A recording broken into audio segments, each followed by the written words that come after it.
Bismillahirrahmanirrahim.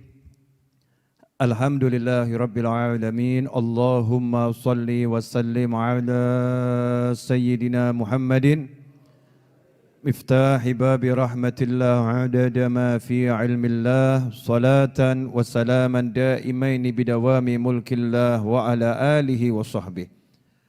Allahumma salli ala Sayyidina Muhammadin salatan taftahu biha lana futuhal arifin wa tufaqihuna biha fid din wa ala alihi wa sahbihi.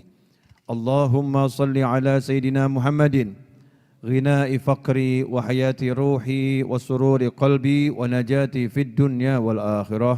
Assalamualaikum warahmatullahi wabarakatuh.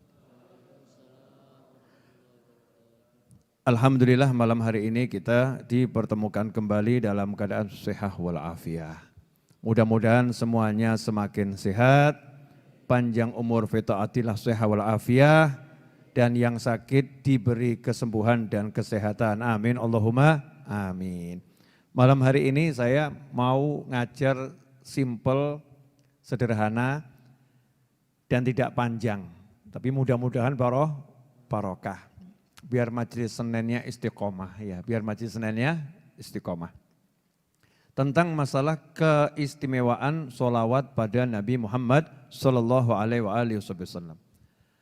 Kalau kita bicara keistimewaan sholawat pada baginda Muhammad SAW, maka kita semua paham keistimewaan sholawat itu sampai pada puncak yang tertinggi. Sampai pada puncak yang tertinggi. Kenapa? Karena yang merintah sholawat adalah langsung Allah subhanahu wa ta'ala. Innallaha wa malaikatahu yusalluna ala nabi. Ya ayyuhalladzina amanu sallu alaihi wa sallimu taslima. Allahumma salli wa sallim wa barik alaihi wa ala alihi wa sahbihi. Itu perintah dari Allah Ta'ala. Sesungguhnya Allah senantiasa bersalawat pada Nabi. Sesungguhnya malaikat-malaikat Allah senantiasa bersalawat pada Nabi Muhammad SAW. Hei orang-orang yang beriman. Jadi yang dipanggil sama Allah khusus. Enggak semuanya dipanggil. Makanya enggak semuanya dengar. Ya enggak semuanya dengar. Yang dengar ini minas su'ada darain. Orang yang dengar berarti orang yang sudah tercatat dalam ilmunya Allah. Orang yang bahagia dunia akhirat. Mudah-mudahan kita dan keluarga kita dan sahabat-sahabat kita dan orang-orang yang berbuat baik kepada kita termasuk di dalamnya. Amin Allahumma amin. Sallu ala nabi. Allahumma salli wa sallim alaihi. Jadi kalau dengar panggilan Allah ini, kita masuk dalam kelompok ini. Ya ayyuhalladzina amanu. Allah yang memanggil, Allah yang memberikan label. Hei orang-orang yang beriman. Hendaknya kalian sallu alaihi wa sallimu taslima. Kalian sholawat dan salam sebanyak dan sebagus mungkin kepada Nabi Muhammad sallallahu alaihi wasallam. Sehingga kalau kita rajin sholawat karena mendengar ayat ini, berarti kita menjadi orang yang terhormat karena kita sudah mendapat julukan orang yang beriman menurut Allah Subhanahu wa taala. Ya ayyuhalladzina amanu sallu alaihi wa sallimu taslima. Kemudian kita jawab Allahumma shalli wa sallim wa barik alaihi. Berarti kita termasuk orang yang dipanggil oleh Allah dengan panggilan hei orang-orang yang beriman. Berarti iman kita bukan sembarang iman. Karena itulah Al-Habib Ali bin Muhammad bin Husain Al-Habsyi dalam Maulid Simtud Durar menyatakan dengan lugas ya, menyatakan dengan lugas min khawasil mu'minin. Hanya orang-orang mukmin khusus itu yang dia hatinya tergerak untuk sholawat kepada Nabi Muhammad sallallahu alaihi wasallam. Jadi kalau kita tergerak sholawat kepada Rasulullah SAW ketika nama Rasulullah disebut, ketika kita duduk, ketika kita berdiri, ya ketika kita melakukan kebaikan, kita banyak sholawat pada Nabi Muhammad SAW, maka kita termasuk min khawasil mu'minin, kaum mukminin yang khusus.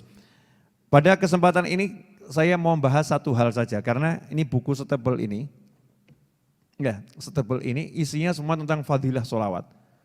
Dari para ulama, dari berbagai kitab. bukan cuman omong kosong, bukan. Tapi omongannya ulama. Bukan omongannya orang yang duduk ngerumpi, bukan. Tapi omongannya ulama. Ucapan ulama itu sangat berarti. Akhir zaman ini kadang kita meremehkan ucapannya ulama. Maunya ucapannya Nabi. Kalau ucapan Nabi saya mau. Kalau kalamullah saya mau, tapi kalau ucapan ulama enggak. Mau ada ucapan Nabi, ngapain dengerin ucapan ulama? Nah ini pola pikir yang salah. Ya pola pikir yang salah. Karena ucapan ulama itu bagian dari ucapan Nabi Muhammad SAW. Al-ulama warathatul anbiya. Para ulama itu pewarisnya Nabi. Makanya ucapan ulama itu nilainya luar biasa. Petuahnya ulama itu nilainya luar biasa. Ilmunya ulama itu nilainya luar biasa. Kenapa? Karena dapat warisan dari baginda Muhammad Sallallahu Alaihi Wasallam dan juga dari nabi-nabi yang lain. Kita ini umat Islam dapat warisan ilmunya Nabi Ibrahim alaihissalam. Ada orang yang nanya itu dalilnya, Habib mana dalilnya? Dapat warisan ilmu nabi-nabi yang lain. Nah, kemarin barusan bulan Rajab Mi'raj, Isra dan Mi'raj. Sekarang Sya'ban. Di Isra dan Mi'raj kan jelas. Di langit yang ketujuh Nabi Muhammad SAW itu mendapatkan ilmu dari Nabi Ibrahim alaihissalam untuk di-share, dibagikan kepada umatnya Rasulullah SAW. Sampaikan kepada umatmu salamku dan sampaikan kepada mereka semua bahwasannya surga itu tanahnya subur dan tanamannya adalah ucapan subhanallah walhamdulillah wa la ilaha illallah wallahu akbar. Di riwayat yang lain la haula wa la quwata illa billah. Siapa yang menitipkan ilmu ini? Nabi Ibrahim alaihissalam. Lewat Nabi Muhammad sallallahu alaihi wasallam. Untuk siapa? Umatnya Nabi Muhammad SAW. Artinya kita dapat warisan ilmunya Nabi Ibrahim alaihissalam. Jadi ada ilmu yang dapatnya itu dari warisan Nabi Ibrahim. Dapatnya dari warisan Nabi Musa. Dapatnya dari warisan Nabi Isa. Ada yang dari warisan Nabi Muhammad Sallallahu Alaihi Wasallam. Kaya umatnya Rasulullah karena umat yang paling akhir. Ya umat yang paling akhir. Nah ilmu-ilmu yang luar biasa dari para ulama ini kemudian dituangkan dalam berbagai kitab. Banyak kitab karya para ulama. Di antaranya para ulama mengarang kitab khusus tentang keutamaan sholawat pada baginda Muhammad Sallallahu Alaihi Wasallam. Tapi malam hari ini kita bahas bab satu saja. Perkara duduk dan berdiri dengan sholawat. Ya, duduk dan berdiri dengan sholawat. Ini mudah, asal dibiasakan, dipraktekkan, mudah. Tapi manfaatnya luar biasa, luar biasa. Dalam sebuah hadis yang diriwayatkan oleh Imam Nasai dan juga Toyalisi ya, dan juga Baihaqi disebutkan bahwasanya baginda Muhammad SAW bersabda, "Majtama'a qaumun thumma tafarraqu an ghairi dzikrillah azza wajal wa salati 'alan nabi wa salatin 'alan nabi SAW illa qamu an antani jifah." Masyaallah, atau kama qala sallallahu. Tidaklah berkumpul sekelompok orang kemudian mereka berpisah tanpa berzikir kepada Allah Ta'ala, tanpa berzikir kepada Allah Azza wa Jal, dan tanpa bersolawat kepada Nabi Muhammad Sallallahu Alaihi Wasallam, illa qamu, melainkan mereka itu berdiri, meninggalkan majelisnya, tempat duduknya, antan min jifah, aromanya lebih busuk daripada bangkai. Naudzubillah min dzalik.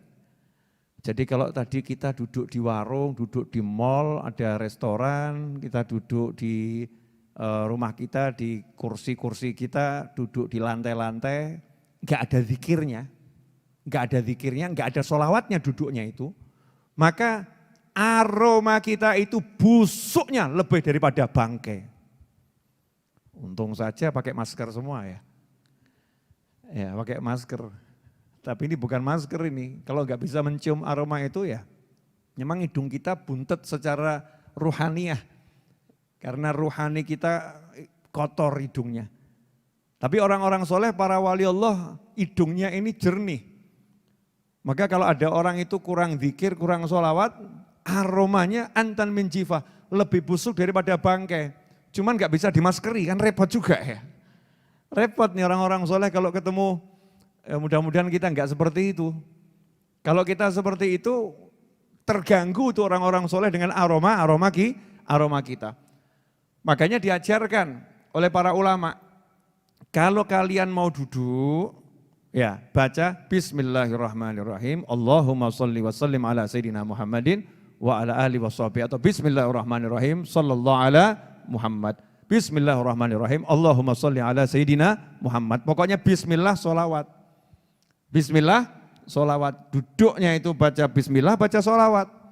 Sehingga kita belum duduk, sudah mengawalinya dengan bismillah yang membawa berkah, dan sholawat yang membawa barokah luar biasa.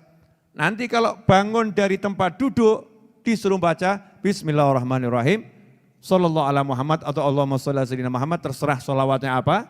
Dilanjut subhanakallahumma bihamdika asyhadu an la ilaha illa anta astaghfiruka wa atubu ilaik. Bangun yang seperti itu aromanya wangi. Ya, aromanya wangi. Makanya dikatakan sholawat itu kalau dibacakan di suatu tempat, tempatnya jadi harum. Dibacakan di suatu ruangan, ruangannya jadi harum. Kalau ruangannya harum, nanti rasa di hati nyaman. Saya mau nanya sama semuanya, kalau mencium aroma yang busuk itu artinya enak atau artinya enggak enak? Tergantung. Kalau udah terbiasa ya enak-enak saja ya. Kalau udah terbiasa enak-enak saja. Mencium aroma tubuhnya yang enggak mandi 5 hari. Dia udah biasa, enggak bau, nyaman-nyaman saja. Yang di sampingnya kelenger. 5 hari enggak mandi itu. Aromanya Masya Allah. Yang di sampingnya ya, orangnya aktivitas, orangnya kerja, berpeluh keringat, kering. 5 hari enggak mandi. Dia enggak merasa apa-apa karena udah hidungnya berinteraksi dengan aroma busuknya sendiri, sudah kebal. Tapi yang baru masuk, waduh, pingsan ini. Ini buat saya pingsan. Nah, sebagaimana aroma yang enggak enak itu mengganggu suasana hati, maka aroma yang enggak enak secara ruhaniyah akan mengganggu hati. Karena itu kalau hati kita enggak tenang, hati kita enggak tentram, hati kita kok sering kemurungsung di rumah atau di suatu ruangan, cek itu, ruangan itu, rumah itu sering dibuat zikir dan sholawat atau tidak. Kalau jarang dibuat zikir dan sholawat, tapi isinya cuma lagu-lagu yang enggak manfaat, drama-drama yang enggak jelas, ya wajar kalau ruangannya ya begitu.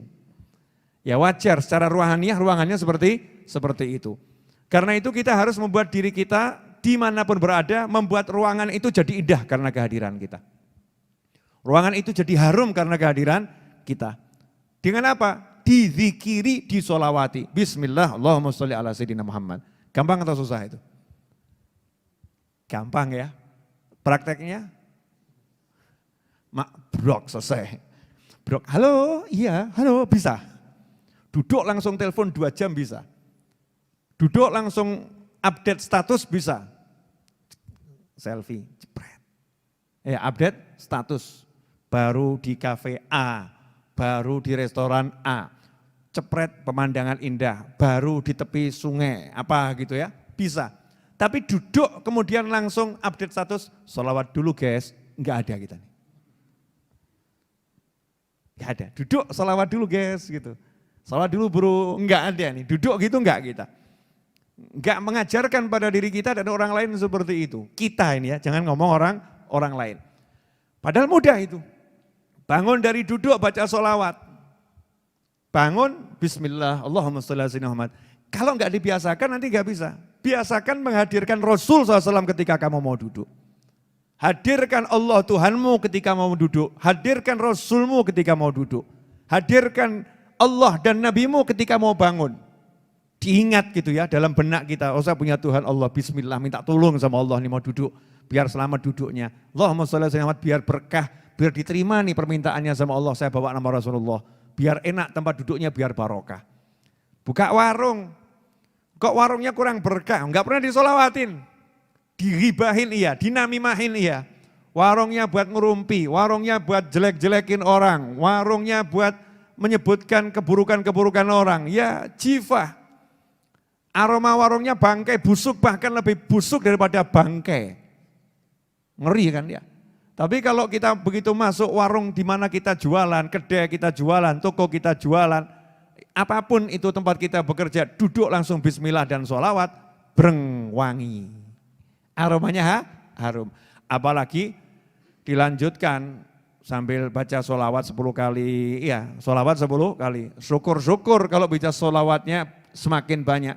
Allahumma salli ala sayyidina Muhammadin wa ala ali sayyidina Muhammadin salatan tunjina biha min jamil ahwali wal afat wa taqdhilana biha jamil hajat wa tutahhiruna biha min jamil sayiat wa tarfa'una biha indaka ala darajat wa tuballighuna biha aqsal ghayat min jamil khairati fil hayati wa ba'dal mamat. Allahumma salli ala sayyidina Muhammadin wa ala ali sayyidina Muhammadin salatan tunjina biha sampai akhir itu. Gak kerasa, alhamdulillah sudah 20 kali saya sholawat munjiah. Itu satu kantor untung itu. Gara-gara satu orang kantornya harum. Ya gara-gara satu orang kantornya harum, wanginya luar biasa. Sehingga kalau orang soleh lewat situ, breng, wah harum ini. Ini dari mana nih aromanya? Dicari. Ya akan dicari sama orang soleh dari situ. Siapa itu di situ yang mengharumkan ruangan tersebut. Nah sementara kita enggak maksakan diri kita itu. Ini paling penting, jangan cari pengharum ruangan, semprot, itu nanti belakangan. Harumkan dulu ruhaninya dengan zikir dan dengan sholawat. Dan itulah yang dilakukan oleh orang-orang terbaik dari umat Nabi Muhammad Sallallahu Alaihi Wasallam. Gak ada judulnya waliullah lupa sholawat, gak ada. Waliullah kok lupa sholawat, gak ada, kecuali wali palsu. Ya kalau walinya asli gak mungkin lupa sholawat pada Nabi Muhammad Sallallahu Alaihi Wasallam. Pasti itu, mau duduk, mau bangun, dia akan ingat sama Rasulullah SAW. Karena dia enggak pernah mau pisah sama Nabi SAW. Daim khayaluh ma'i fi mak'adi wal masir. Selalu, kata Habib Ali Habsyi, khayaluh, saya ingat, saya selalu terbayang-bayang Nabi Muhammad SAW. Ketika saya duduk maupun saya berjalan, selalu ada Nabi Muhammad SAW. Karena itu dikatakan, ikhwani rahimakumullah, dari Sayyidina Abu Bakar As-Siddiq radhiyallahu anhu, bahwasanya Sayyidina Abdullah bin Abbas itu pernah berkata, anna ma qama min majlisin illa wa nasma'u shalah 'ala Nabi sallallahu alaihi wasallam minhu. Wa kana yaqul hiya syafi'ah. Bahwasanya dari dulu itu sahabat kalau setiap kali ada yang berdiri bangun dari suatu tempat, kami pasti mendengarkan ya, orang itu berdiri sambil bersolawat kepada Nabi Muhammad SAW. Jadi sahabatnya Nabi itu enggak pernah dengar temannya bangun enggak solawat, itu enggak ada. Nah, kalau kita jarang dengar ada muslim bangun baca solawat. Hubbun Nabi wa alihi dini. Agama kita itu mengajarkan cinta pada Nabi Muhammad SAW. Makanya kalau cinta sama Rasul, berdiri ya disebut, duduk ya disebut. Pengalaman saya waktu dulu ke Mesir, saya ini jelek-jelek begini pernah ke Mesir loh. Iya, saya bahkan pernah ke Universitas Al-Azhar, pernah ke sana loh ya, bukan belajar. Waktu ziarah ke Mesir itu kan, masuk Al-Azhar, sholat di sana, lihat bagaimana orang belajar, ya keliling saya. Terus saya lihat mobil-mobil di Mesir itu bagus-bagus, tapi pesok-pesok, peok-peok. Kacanya banyak yang pecah, kadang diganti plastik toh. Masya Allah kaca pecah, plastik tempelkan. Itu di Mesir. Saya kemudian nanya sama teman-teman mahasiswa dan orang Mesir. Ini masjid, mobil-mobil pada peok-peok ini kenapa nih? Mobil-mobil ini kok peok pecah kenapa? Jawabannya ya sering tabrakan. Jadi sering senggol, serempet ya. Terus kalau serempet-serempetan biasanya marah-marah enggak? Marah. Ya kalau keserempet ya marah. Ya suaranya keras-keras juga. Turun dari mobil kadang. Turun dari mobil. Cuman ada satu yang menarik di sini. Apa yang menarik? Begitu ada orang itu teriak-teriakan, marah-marah, maki, saling memaki. Orang yang lewat itu lihat, cuman ngucap, Sallu ala nabi. Allahumma salli alaihi. Itu yang lagi marah langsung, Allahumma salli alaihi. Berhenti marahnya salaman, selesai. Nah, coba kalau kamu lagi marah sama temanmu, terus Ustadz Is ngomong, Sallu ala nabi. Bukan wayahnya sholawat Ustadz. Ini bukan waktunya sholawat, bukan, ini saya lagi marah, bukan waktunya sholawat. Bawa sholawatmu di masjid, bukan di sini, Masya Allah. Ustadznya dimarahin pula ini ya. Gak usah nasihat-nasihatin, ini bukan waktunya sholawat, ini mobil pesok ini. Jadi mobilnya sama nabinya lebih hebat mobilnya. Buat saudara-saudara muslim yang di Mesir itu paham cintanya sama Nabi SAW. Sehingga ketika lagi berkelahi muslim sama muslim marah gitu ya. Sallu ala nabi, Allahumma salli wa sallim alaihi. Diingatkan salawat sama Rasulullah, mandek tuh langsung. Allahumma salli wa sallim alaihi. Berubah jadi mesem salaman. Wes dunia gak penting, umatnya Rasulullah SAW. Ini cuma dunia, kamu umatnya Rasulullah, sama Rasulullah. Kita dulur, saudara, selesai. Coba kalau kita bisa praktek begitu asik ya. Ya tapi jangan prakteknya nunggu berkelahi dulu. Berkelahi baru disolawatin, enggak begitu. Maksudnya kalau ketemu solawat. Ini ada fadilah-fadilah orang kalau ketemu salaman sambil solawat. Itu ada riwayatnya semua. Cuma enggak mungkin toh, setebel ini mau dijelaskan 30 menit mungkin enggak. Enggak mungkin. Kangen ya, pengen denger yang begini-begini. Riwayat-riwayat ulama pelan-pelan, dikit-dikit saja. Nanti kalau kalian dengernya banyak kan jadi ustadz semua. Wa kana Umar idza qama min majlisihi, Sayyidina Umar bin Khattab radhiyallahu anhu, beliau itu kalau bangun dari tempat duduknya, jadi kata majlis itu tempat duduk. Banyak orang salah mengartikan doa kafaratul majlis, doa penghapus majlis. Kafarohnya majlis, dikira itu penghapus dosanya pengajian. Pengajian gak ada dosanya. Pengajian kan gak ada dosanya. Doa kafaratul majlis itu maksudnya doa menghapus kejahatan, keburukan yang terjadi di tempat dudukmu. Makanya dianjurkan bacanya, man qama min majlisi, siapa yang bangun dari tempat duduknya. Suruh baca subhanakallahumma bihamdika sampai akhir itu ya. Itu doa bangun dari duduk. Diawali basmalah dan sholawat atau diakhiri dengan sholawat. Maka yang terjadi di duduknya, dosa-dosa dihapus sama Allah Subhanahu wa taala. Kalau duduknya enggak punya dosa, ngaji. Tapi waktu bangun dari duduk, entah itu di pengajian, entah enggak di pengajian, ya kan bisa di rumah lagi baca Al-Quran, di rumah lagi zikir, wirid, bangun baca itu, dimanapun, maka dikasih stempel sama Allah Ta'ala, kebaikan yang kamu lakukan selama duduk diterima sama Allah Ta'ala, qabul. Itu namanya majlis, dari tempat dia duduk. Nah, dikatakan bahwasannya Khalifah Umar bin Khattab radhiyallahu anhu, setiap kali bangun dari tempat di mana beliau duduk, yajhar bis sholati ala Rasulillah SAW. Beliau baca sholawat dengan suara keras. Allahumma sholli wa sallim alaihi. Besok praktek, nanti praktek ya. Nanti kan bubar majlis bangun toh. Bangun, baca sholawat. Makanya ada istilah itu, orang-orang kalau mau selesai pengajian ada yang teriak atau sallu ala nabi, Allahumma sholli wa sallim alaihi, terus berdiri semua pergi. Ya, selesai itu. Bahwasanya majlisnya udah selesai. Lah kita bangun sama baca sholawat. Ini termasuk amalannya sahabat dan diantaranya amalan Khalifah Umar bin Khattab radhiyallahu anhu. Beliau bersolawat dengan suara yang keras ya ketika bangkit dari tempat duduknya. Faqila lahu fi dzalik, maka beliau ditanya, kenapa kalau bangun dari duduk baca solawat dengan suara keras? Beliau pun menjawab radhiyallahu anhu, man ahabba syai'an aktsara min dzikrih. Siapa yang cinta sesuatu, maka dia akan banyak-banyak menyebut yang dia cintai. Saya cinta Nabi SAW, maka saya senang nyebutnya dengan suara keras. Ya, nyebut Nabi Muhammad SAW. Ini diriwayatkan oleh Imam Al-Baihaqi dalam Syi'bul Iman. Nah, jadi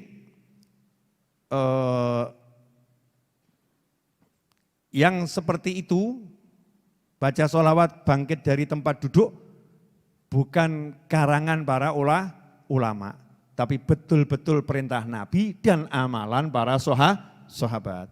Sehingga dikatakan oleh pengarang kitab ini, wa ra'aitu sairul a'mal falam arafiha aktsar thawaban min majlisin yusalla alaihi fihi Rasulullah SAW.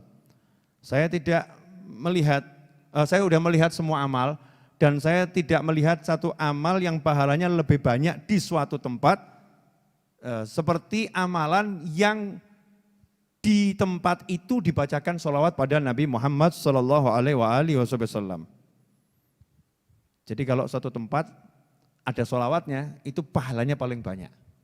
Alhamdulillah kalau Nahdlatul Ulama, para habaib, para kiai, itu wajib. Mulai pakai sholawat, bubarnya ya baca sholawat ya. Doanya ditutup dengan sholawat, diawali dengan solawat. Makanya kalau di Majelis Ar-Raudhah selalu saya awali dengan surat Yasin dan baca solawat. Biar apa? Ya kalau ilmunya enggak dapat, solawatnya pasti dapat gitu. Ya kalau ilmunya kita ngantuk enggak dapat, tapi solawatnya pasti dapat. Solawat ini walaupun dalam keadaan bagaimanapun ya tetap solawat. Ya pahalanya luar biasa, barokahnya luar biasa. Karena itu dikatakan bahwasannya para ulama salaf radhiyallahu anhum ajma'in, beliau-beliau itu setiap kali bangkit dari tempat duduknya, beliau membaca solawat pada Nabi Muhammad sallallahu alaihi wasallam. Ikhwani rahimakumullah. Sebagaimana tadi dikatakan, yang bangun dari tempat duduk enggak zikir, enggak solawat, aromanya seperti lebih busuk daripada aroma bangkai. Lebih busuk. Jadi kalau dibalik, siapa yang duduk baca solawat, aromanya wangi. Aromanya harum. Ya, dan enak loh, enggak usah bayar. Enggak usah beli parfum. Ya, tapi ya tetap pakai parfum loh ya. Maksudnya ini kan enggak bayar, solawat tuh bayar enggak? Enggak. Kalau sholawat gak bayar kok kita berat ya. Beli parfum bayar enggak? Bayar. Beli enggak? Beli. Beli sabun bayar enggak? Bayar. Beli enggak? Beli. Mau pakai sabun gampang atau susah? Susah. Mesti lepas baju. Betul kan ya? Terus kalau pakai parfum kira-kira 5 botol disemprotkan semua. Jadinya harum atau buat kelenger? Mabuk. Betul kan ya mabuk. Sudah bayar, kalau kebanyakan buat pusing, bener kan ya? Sabun yang bayar, makainya ya repot, meski lepas baju, mesti ya pakai air. Coba sabunan gak pakai air gitu. Kira-kira bagaimana? Ajib, boleh dipraktekkan nanti. Kira-kira seperti apa? Nah, ini sholawat kepada Nabi SAW gak bayar, gratis. Fasilitasnya semua sudah disiapkan oleh Allah Subhanahu wa Ta'ala. Lidah kita. Mulut kita, tinggal ngucap Allahumma sholli wa sallim alaih. Semakin banyak, semakin harum dan tidak membuat kita jadi mabuk keharuman. Tapi semakin banyak kita sholawat, semakin harum, ruhnya semakin enteng. Orang tuh kalau udah ruhnya ringan, sumpek itu hilang. Nah, ini yang buat orang-orang ini sumpek gak hilang-hilang, ruhnya abot. Kenapa ruhnya abot? Karena nafsunya terlampau dituruti sehingga ruhnya itu nempel, lengket terus sama bumi. Ya, ketarik ke bumi. Jadi kena masalah ya semakin brek gitu, repot. Tapi yang banyak sholawat insya Allah ruhnya ringan, terbang. Ruhnya udah terbang, kena masalah, masalahnya ucul sendiri, belum ucul ya. Kenapa ruhnya ini terus kemana-mana? Karena ringan, banyak sholawat pada Nabi Muhammad SAW. Lah mumpung kita di bulan Sya'ban. Mumpung di bulan Sya'ban ini bulan khusus buat sholawat. Paksakan diri kita untuk sholawat. Mulai dari yang simple, biar jadi kebiasaan terus seumur hidup. Ajarkan pada diri kita, keluarga kita. Orang tua kita, anak keturunan kita, pasangan hidup kita, sahabat kita. Tentunya kalau sama orang tua, ngajarinya ya pakai ilmu. Enggak terus bapaknya diparani, Pak kalau bangun baca sholawat, kalau enggak mampu loh Pak. Anak kurang ajar itu. Kalimatnya betul, tapi kalau begitu namanya anak kurang ajar. Ya, caranya gimana? Praktek saja, bangun baca sholawat, duduk baca sholawat, terus di depan orang tua seperti itu. Sampai nanti orang tuanya itu ketularan. Paling enggak kan nanya, nak kamu kalau bangun kok baca itu kenapa? Kata Habib Novel, biar wangi. Iya, biar wangi. Habib Novel diajari siapa? Hadis Nabi, karena kalau enggak baca aromanya busuk lebih dari bangkai. Berarti kalau baca wangi. Nah kalau wangi kan seger, sehingga menyegarkan sekelilingnya. Sekelilingnya jadi segar. Nah ini termasuk salah satu cara untuk kita membuat rumah kita, wilayah kita, itu kalau masuk ke situ siapapun jadi adem.